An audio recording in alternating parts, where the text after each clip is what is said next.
So there's a handful of moments in life that we never forget. There are war stories, our triumphs, our battle scars. And they change the way we look at everything around us and make us who we are as humans. So there's a story now I'm going to tell you that is one of the biggest stories that fundamentally changed the trajectory of my life and led to all the ideas in this talk. So about 10 years ago, I was working on a statistical process control system that was responsible for detecting whenever something went wrong and then shutting down the tool responsible. And I'd been on the project about 6 months, and we were just working through the final changes of a major release, tied a bow on it, and we shipped to production.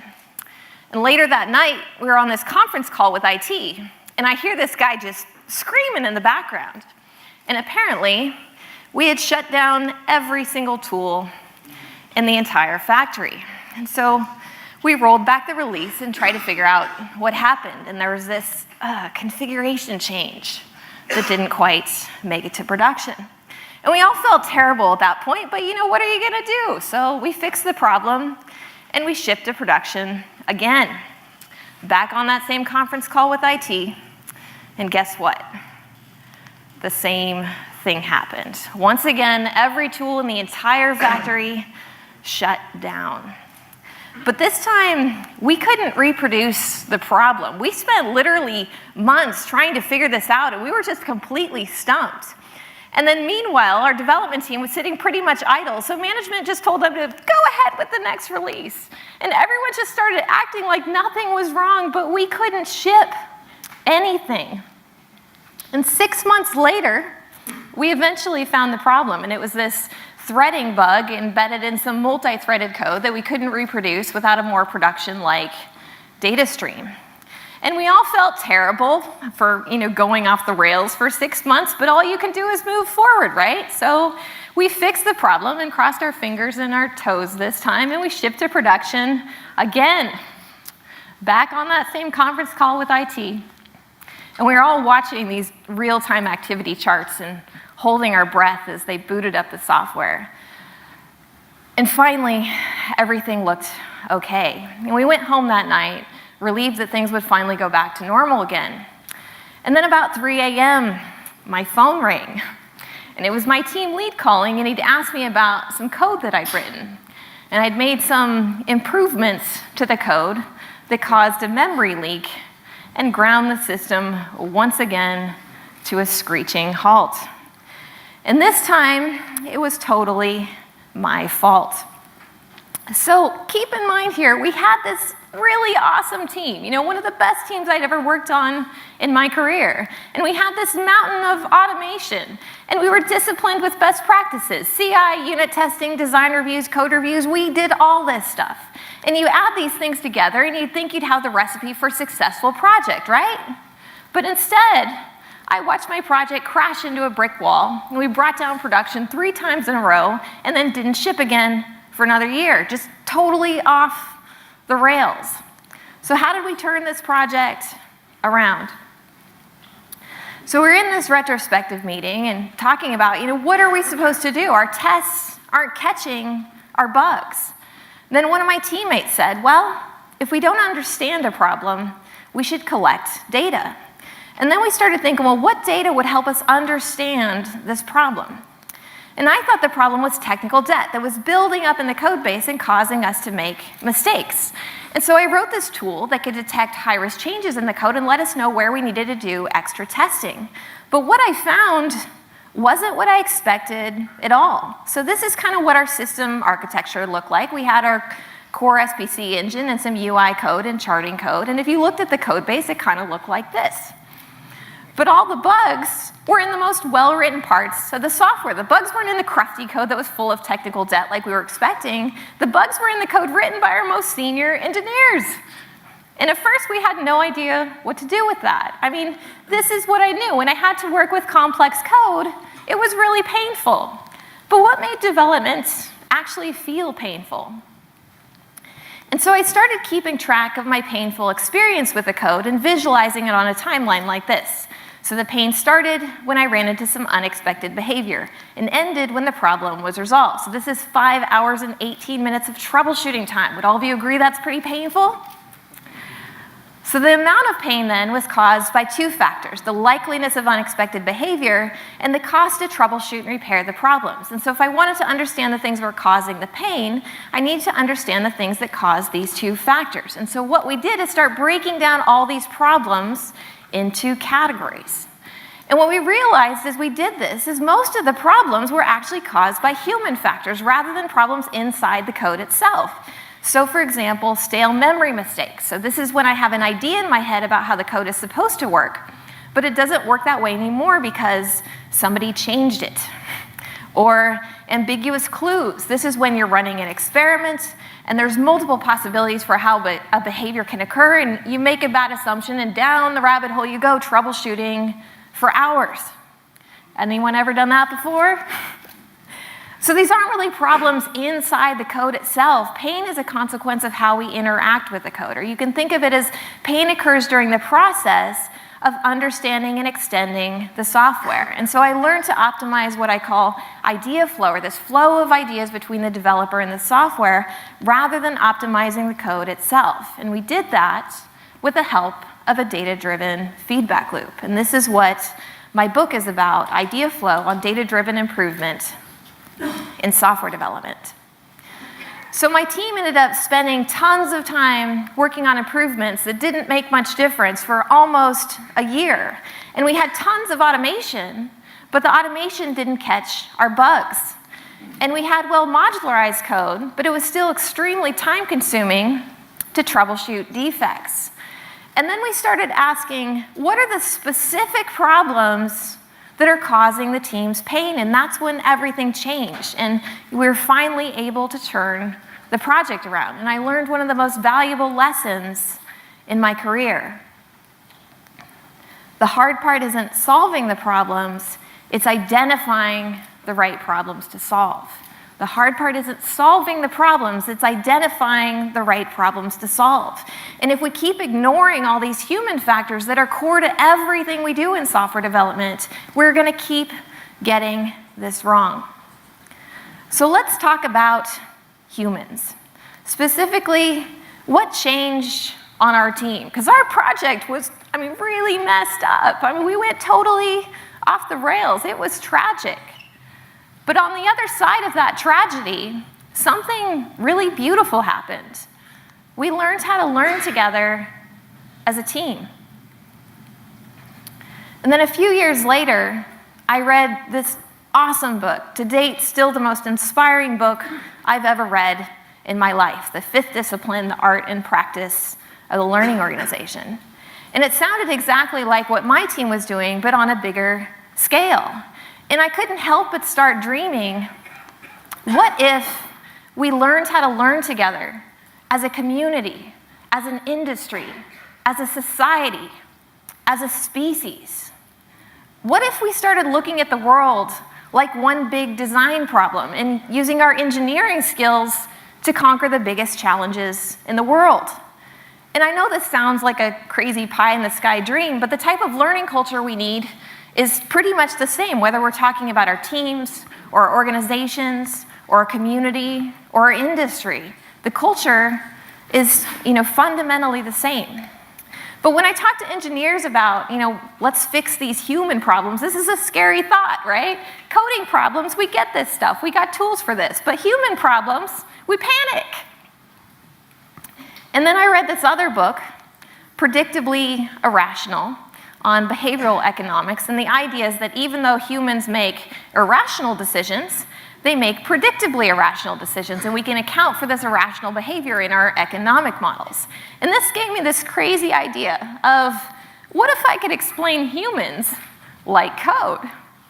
And then humans basically become an engineering problem then, and we've got tools for solving human problems too. So this talk is basically going to be a culture talk. We're going to talk about learning culture, but from the inside out, imagining that humans are code and breaking down machine models for how our brains work. You ready? All right.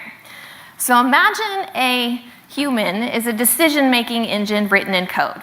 And we've got input in terms of ideas, we've got output in terms of decisions, and we've got a database to store our memories, and a pain signal, an awesome signal, a feedback loop for making improvements, and our goal as a human is to minimize pain and maximize awesome. Then as we go through these different parts of the model, I'm going to go through 6 different brain hacks that'll give you some tools to be able to learn faster, make better decisions, and improve the culture on your team, all right? So first, recognition. How do we get ideas inside our head? So this is based on a synthesis of the research in On Intelligence by Jeff Hawkins and Metaphors We Live by George Lakoff and Mark Johnson. All the books I have in here are fabulous. So if anything you get out of this, a great reading list. So think of a concept as a metaphorical shape, if you will. So imagine that your brain is a shape toy with a face. And there's these patterns you see out in these world, these shapes that you see. And you say, okay, do I know this pattern? And if I see a pattern I recognize, I can kind of just pop that little shape in my shape toy brain, all right? And this is my fancy keynote animation skills here. Anyway, but if there's all this, stuff out in the world and we don't have a shape for it, we don't actually see anything. And that no shape equals no recognition. So for example, let's say a friend asks us, what is closure? And we've got this idea of what closure is in our head.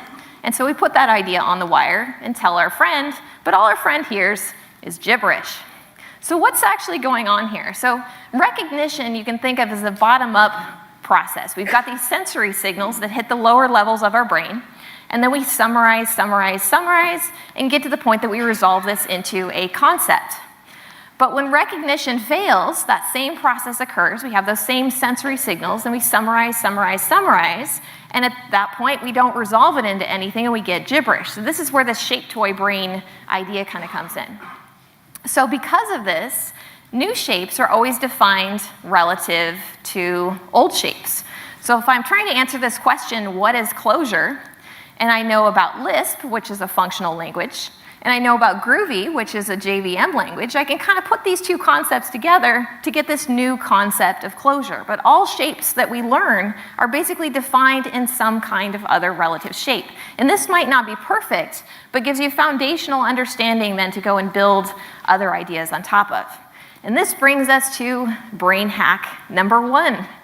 How can you improve your ability to communicate with your peers and recognize more details in your experience? Expand your vocabulary of shapes. So this is basically what we're doing here. So just by giving the patterns that you see a name, it has 2 major effects. So one, you just automatically start seeing more details in your experience by taking all this tacit knowledge and associating names with these things. The other really cool benefit is you create a compression algorithm essentially for communication. So instead of having conversations completely in pronouns, we can start having conversations with a rich vocabulary of nouns and verbs. So just start giving everything random names. We came up with our magical hashtag language. Works really well. Just start adding hashtags when you're communicating. All right, now moving on to meaning. How are shapes combined to create meaning in the database? So we've got 3 different base classes for concepts. We've got thing patterns, we've got relationship patterns, and process patterns that happen over time. And there's 2 base classes for thing patterns. We've got a physical object out in the world, and I, a personal reference to ourself. And base classes for relationship patterns, we've got containers, so the in-group and the out-group, and directions. So an example would be better and worse, being associated with up and down. So these basic building blocks you can think of as being assembled to create all these different types of meaning. So for example, you put things and containers together and you get the foundation for identity. So this is a human identity and an object identity. And the fundamental difference between a human identity and an object identity is not whether something is a human or an object, it works a little bit different. So for example, class cat extends I, and class chicken extends object. And in the case of a cat, we have empathy. In the case of a chicken, we short circuit empathy. And this is why we can eat a chicken, but not a cat. And direction metaphors give us rank. We can rank people, we can rank objects, and we can rank categories. And humans love to rank things. So we got the top 10 restaurants, the 30th healthiest foods of all time, or who has the highest DPS in Warcraft. So categories and ranking things are how our brains make sense of the world, and we can't turn this off. We can change the way we categorize things, and we can change the way we rank things, but we'll always categorize every human we meet, and we will always categorize ourselves, and our brains don't end up evolving past this basic mechanism. It's just baked into our brain. So the category types we use affect how we compare things. So for example, when we have two things in the in group, we look for similarities. When we've got two things in the out group, we look for differences. And this has some really fascinating implications on human behavior. So for example, we're pre-wired to model the in group with a similarity-seeking behavior. So with an in group, you always extends from I. I want to be just like you because we're both in the same group. So for example, here's my team, and on my team we write unit tests and we pair program, and you want to be on my team. So I ask you, do you do these things? And what's the answer? Yes, right? And we know this, it's like just baked into our wiring. If we want to be in a certain group, we know what the right answers are essentially of associating with that group. We're pre-wired to model the groups we want to be a part of. And it works the other way too, and then we're pre-wired to objectify the out group and shift to this difference seeking mode. So when we're looking for differences, you always extends from object. You're nothing like me. So for example, we've got developers and testers. Testers extend from object. Testers are a tool for us to use. Has anybody ever felt like they were treated like an object before?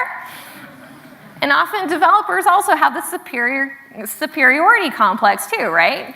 You know, you guys are just like part-time coder people or whatever. You're not like real coders. And this is, you know, embedded deeply in our culture. But let's flip things around here. What about this one? We've got smart people and idiots. And idiots extend from object. Idiots are a tool for us to use. You ever look through the world through this lens, huh?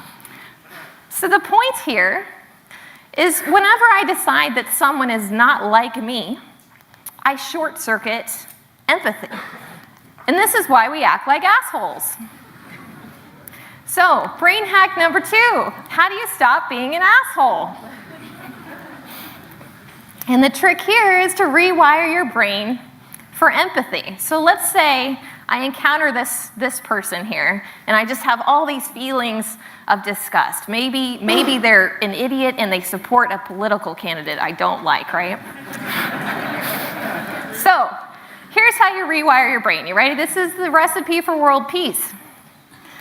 1, stop and think. 2, is this a person or an object? Step 2, choose person. And what happens here is you kind of shift gears and go into similarity-seeking mode, and these feelings of disgust suddenly turn into feelings of pity, which is not necessarily great, but it's at least a better way to start a relationship, right? All right.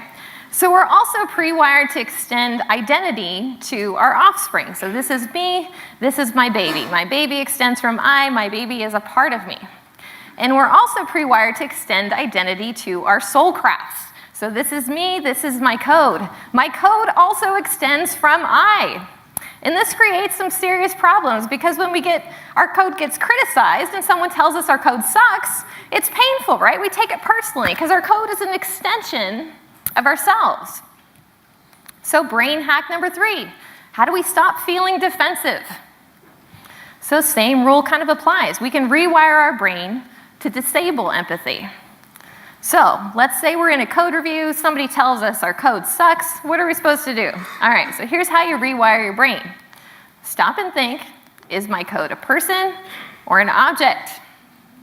Step 2, choose object. Same kind of thing applies, and essentially once we switch to object mode, it disables empathy and these feelings start to melt away, and then we can have an objective conversation about our code. Just repeat, I am not my code, I am not my code, over and over again. All right, moving on. Gut feel. Where do gut feel decisions come from? And this is where we get into the feeling machine. So this is our orbitofrontal cortex plus our limbic system, which gives us this cool summarized body response kind of effect of a pain scale from pain to awesome, or all these other colorful versions of these feelings. All right, so let's start with a simple decision. Do I want fruit or a salad? And we don't normally think of our bodies being involved in decision making, but our bodies actually have this amazing ability to summarize all these different signals that we can interpret to make decisions with. So here's how this works. So I think, do I want a fruit or a salad? And so I think fruit and simulate the body experience. Not so much. And so then I think salad and simulate the body experience. Fairly awesome. Salad sounding pretty good today. Maybe I'm in a mood for some green things. And the same thing happens when we encounter people. Do I like Sally? Think about Sally and simulate the body experience. I like Sally a lot. Do I like George? Same kind of thing. Think about George and simulate the body experience. Not liking George so much.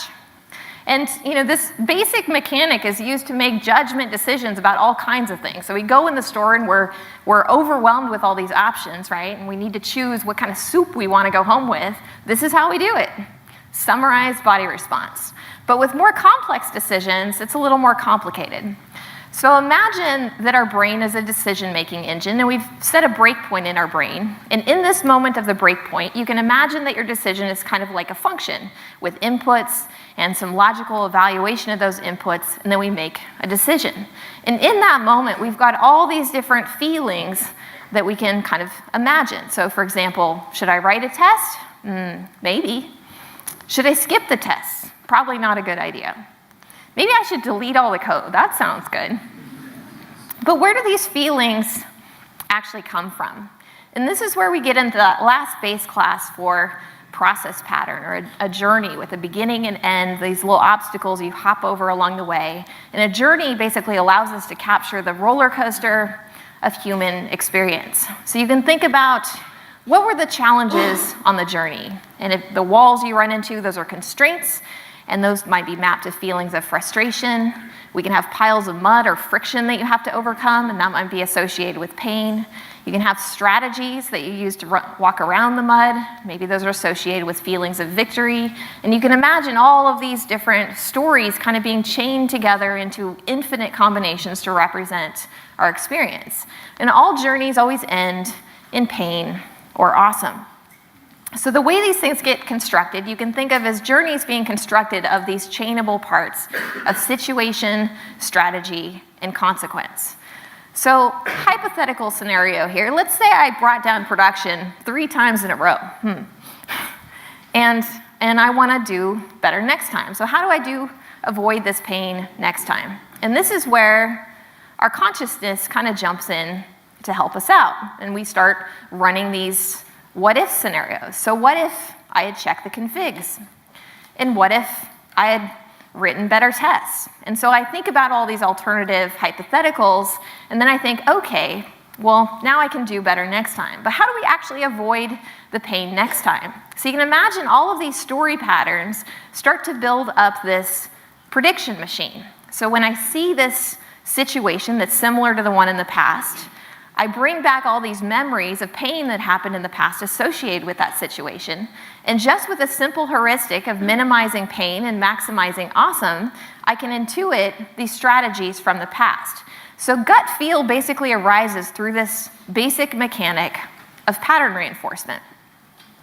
So one of the challenges in software development, though, is our pain sensors are horribly miscalibrated in that ugliness bothers us a whole lot. Like, we don't want to have an ugly baby, right? But difficulty, moderate difficulty, is actually enjoyable. And what you see happen in development is exactly what you might think, in that our gut feel sensors often point us down the wrong direction. But you don't really start seeing these things until you start measuring data and have this stuff kind of staring you in the face. But our entire discipline has evolved in the absence of any kind of feedback loop. I mean, think about that. Our entire discipline has evolved in the absence of a feedback loop. We just rely on principles and what we've learned through what's passed down through generations. So, brain hack number 4. How do you recalibrate your pain sensor? Visualizing your pain. Don't underestimate the value of this. I mean, our brain is a pattern matching engine. And once you start seeing this thing, you internalize all this information, it totally starts recalibrating, your direction of, what is up. But even if you don't visualize your pain, a quick trick you can use, if you want to avoid something, start calling it pain, and you'll start wiring those things together in your brain. And if you want to desire something, call it awesome. And that gut feel machinery will basically remap itself to whatever you deliberately make these associations around. All right, so moving on, let's put the brain in motion in this prediction machine. So this is how the whole thing kind of works together. So this is a synthesis on the research in Rewire Your Brain and Leadership and Self-Deception. These books totally don't go together, which I just think is awesome. So think of your brain as constantly making predictions at every single moment. So I'm in this moment, and I've got, in my recent past, all these patterns that I recognized. And in this moment, I make a prediction of what I expect to see next. And in this moment, we only update our brain code when our predictions fail. So we're constantly making predictions. Then when we get one wrong, there's this surge of chemicals in our brain that allows us to remap that wiring. So the way to think about this, imagine that you're walking down the stairs. Everything's just fine. You're just thinking about something else. At this point, all of your predictions are confirmed.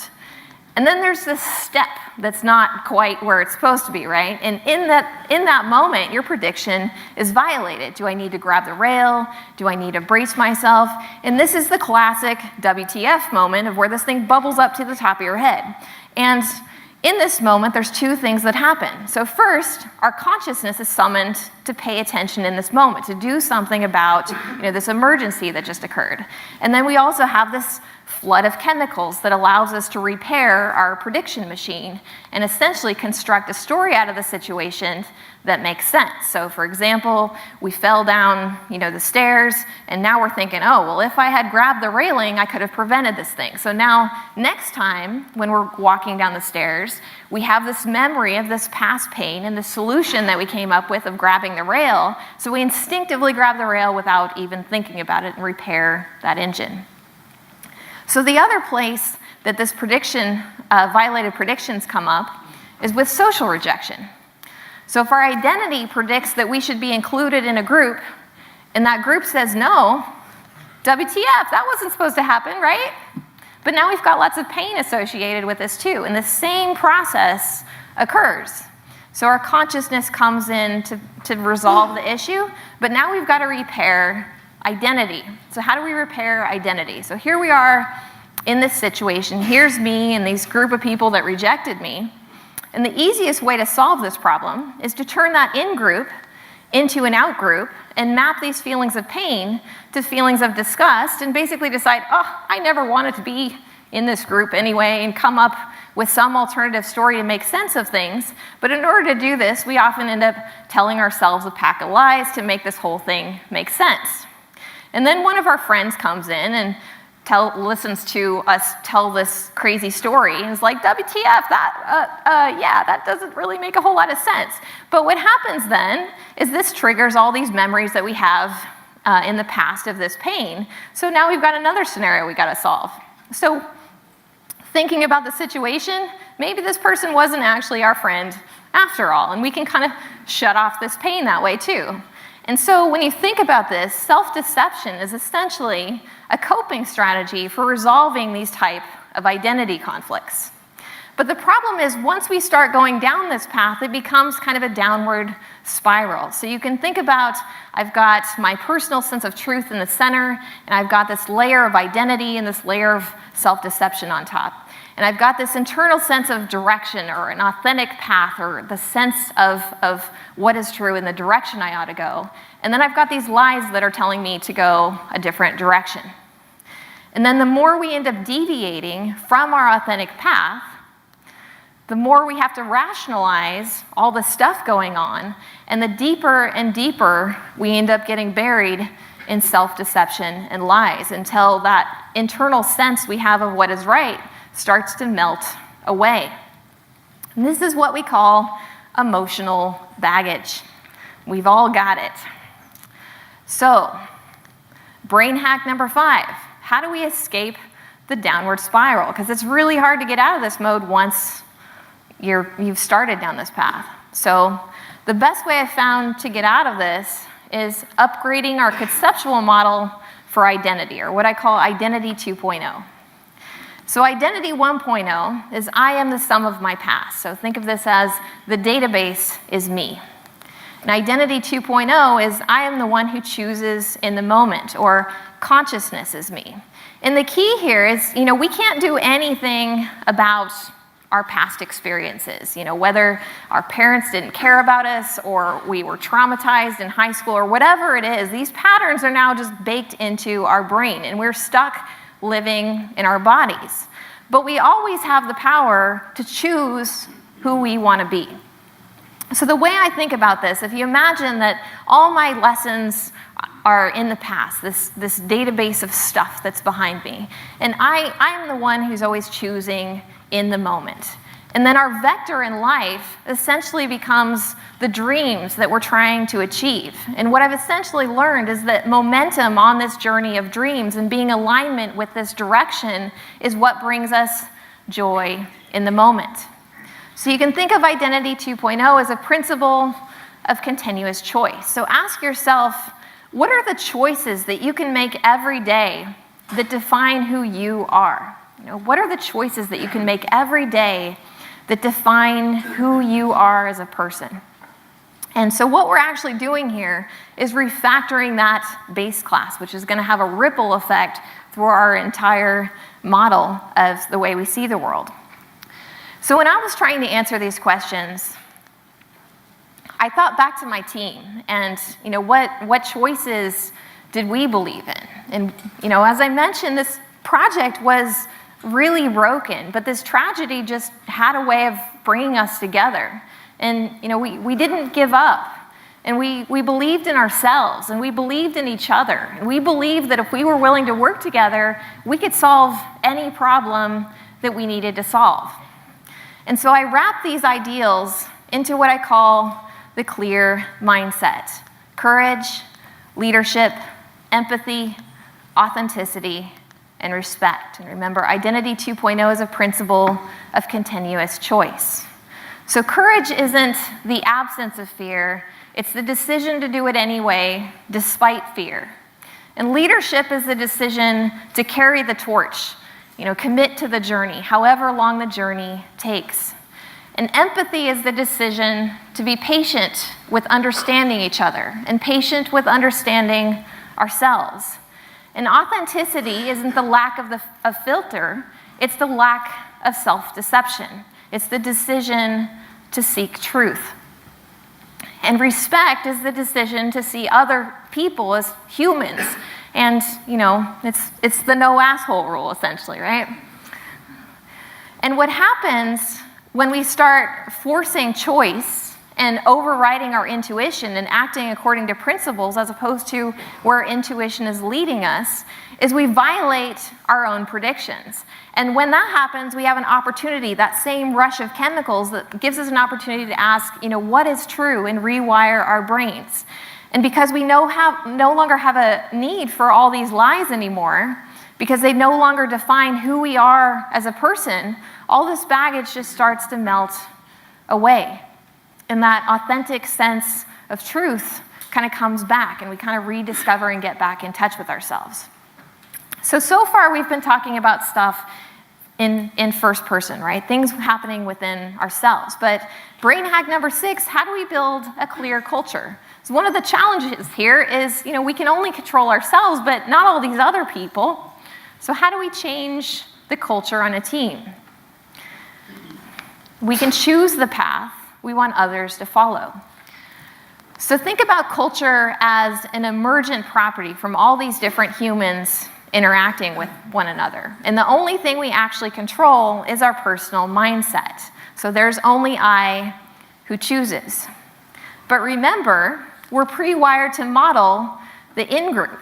So when you step up and lead, the people on your team will model your choices. So if you want people to measure their pain or espouse clear values, then start doing it yourself and share what you're doing and why, and then another person joins, and another, and eventually it just becomes a thing. But modeling is extremely powerful. Just choosing the path that we want others to follow has a huge effect. And this is how we end up getting here, to a clear learning culture. And then we can put the pain on center stage and then learn our way to awesome by working together. So there's one more thing I wanted to say before I wrap this up. So the world around us is pretty messed up right now, whether it's corrupt government, broken education, poverty, war, planetary destruction, gonna take your pick. And one option is to do what most of us do and try to forget that all of this is actually happening. But then one day all this insanity that's, affecting the world suddenly affects your life. And suddenly your country is at war. And suddenly Donald Trump is president of the United States. And suddenly, you start wondering how long this strategy of burying our heads in the sand is actually gonna work. And if we zoom out, like way out here, here's us humans in the middle of the lonely galaxy. We all want the world to be different, but we all feel helpless to do anything about our problems. Well, why are we helpless? Why are these poor humans in the middle of the lonely galaxy helpless to do anything about their problems? There's two main reasons. One, we are crippled by our inability to work together. And two, we are crippled by the difficulty of change. And what's fundamentally missing from the world today is a feedback loop that helps us learn together and adapt together in the face of massive change. And now that our world has become this interwoven fabric of dependencies, and any one decision can have ripple effects across the globe, now more than ever, we need agility in our socioeconomic system. So the reason why this is the most inspiring book I've ever read is what I see in this book is hope for humanity, which is kind of in short supply right now. What I see is a path to actually get us here. So what I've been working on for the last couple years with Open Mastery is a strategy to make mastery level education free to every human in the world, which I believe is the linchpin to solve almost every other problem. But the challenge is, this is gonna cost like $1 bazillion, right? And the other challenge is this will require like unprecedented levels of cooperation in our world that have never really been achieved. But I believe the path to better starts with us learning how to learn together as a software community. We are the engineers of the most powerful industry on our planet. And if there's anyone out there that has the power to change the world, it is us. And if we can start working together and learning together as an industry, we have the power to re-engineer our entire world. And I know this sounds like this gigantic undertaking that's totally unachievable, but this is why we iterate. We start with visibility. We move toward awesome. We start with our team. We move toward our industry, one small step at a time. So let me show you the roadmap of how we're gonna get from A to B. So step one is measuring your pain. So the new automated visibility tools we're working on, they integrate with your IDE and operating system, and you don't have to do anything, but the more you tell the tools about your pain and awesome events, the better quality the data will be that you can use to drive improvement. And then the new automated FAQ system we're working on will help you package up lessons learned into a shareable format that you can share with your team, organization, or with the community. And January 1st, we're gonna have the first MVP for individuals, and June 15th, the MVP for teams. And next, One of the key paradigm shifts of the fifth discipline is thinking about an organization not as a money-making machine where people are cogs in the machine, but shifting to an organization as an organism, or what I like to think of as a business creature who's purple. So with the creature metaphor, we can start using our human brain model to design our organization more like a brain. So you can imagine we've got this database of past lessons learned, and our organization is basically on this path, this vector of dreams. And we can wire up our pain signal to all this data that we're collecting, and we can wire up our awesome signal to our customers' benefits that we're supporting. And then the feedback loop basically becomes this innovation cycle. And then money becomes like the food that we eat in order to survive. So we have to eat to live, but our purpose in life isn't just to eat, which most organizations now, the whole goal is growth and consumption, right? Even if it serves no other purpose. And then we're going to use our creature model to totally reinvent the way business accounting is done with a new organizational operating system for business creatures. So since this has huge ROI implications, this becomes our new cash cow for funding free education. Then step 3, an MMORPG, the game of life, or gamified education platform. So we live in a world of little purple monsters. And our job is to find a monster guild to join. And when you join a monster guild, you get to wear all the guild's awarded badges, but then you also get to wear 3 unique pieces of flair for your personal achievement. So choose your flair wisely. And then when you encounter another person in the world, you can check out that person's flair Pokemon Go style. And then each month we'll run a guild problem-solving contest and give away 3 unique badges and a monthly cash prize for the most beautiful, awesome, most useful software created by the community. And then we all chip in to provide feedback to the teams so everyone can improve their skills. And as long as companies are willing to participate in the community games and let volunteers in their guild, we basically just turned our industry into a crowdsourced peer mentorship platform, and we can start building world-class industry training programs into the game, and we can make it free, and we can make it fun. So November 8th, 2020 is our target for the MVP, to restore some hope to our world. So open mastery isn't about me, it's about all of us. We design the game. We make up the rules. Then we invite the world to play. So I've committed my life to leading this effort. I'm carrying the torch for this dream, and I need a lot of help getting the word out here. And so if you're willing to take a chance on this and join me in this effort, if you pull out your phone and send me an email at Janelle@openmastery.org with the subject Tools Pilot, and include your IDE, editor, and OS. And I will send you an invite to Slack, a coupon for a free ebook, and an ETA on tools for your environment. And if you come find me, I will hook you up with a cool torch sticker too. And the only thing really stopping us from conquering the biggest challenges in the world is making the decision to try. Thank you.